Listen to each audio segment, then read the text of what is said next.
السلام عليكم، ازيكم؟ عاملين ايه؟ يا رب تكونوا بخير. النهارده هقولك ازاي تعملي التربون بطريقه سهله جدا باي قماشه او اي قصوص او اي حاجه عندك في البيت، بدل ما تروحي تشتريه وهتعملي اي شكل انت عايزاه. هوريكم ابسط طريقه ليه. طبعا في اشكال تانية مختلفه بس اصعب شويه، ممكن بعد كده بوريها لكم. يا رب النهارده الفيديو يعجبكم، وهحاول اشرح معاكم خطوه خطوه، ولو في حاجه مش واضحه قولوا لي في الكومنتات. اول حاجه هنعملها، عندي قماشه زي كده هتكون طبعا بتمط. قصيت تقريبا، يعني هي بتبقى مربعه 25 في 25 كله. لو حسيت ان القماشه مش بتمط قوي ممكن تكبري المقاس شويه، لكن القماشه دي كانت بتمط فما كانش فارق معايا. حاولي اعملي علامات كده مثلا بقلم او بحاجه عشان تظبطي ايدك وانتي بتقصي، او حد يكون ماسك قصادك. دلوقتي احنا هنربعها، هنسويها من كله حته، بس في حته مقطوعه مش مظبوطه هسويها وهوريكم هنخيطها ازاي.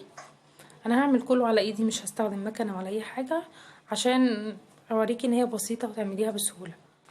دلوقتي هنخيط بقى من جنبين، اللي فوق والجنب اللي قصاده ده هنسيب جنب واحد مفتوح.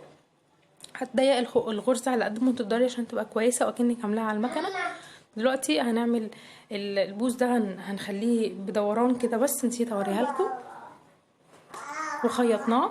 هنيجي بقى واحنا هنخيط الجزء ده هنسيب حته بس مقامة صباع كده، حته صغيره جدا، وبعدين تقومي مخيطه برضو لحد تحت كده. خيطناها وسيبنا اللي هو الخرم الصغير ده، هوريكم هنعمل بيه ايه.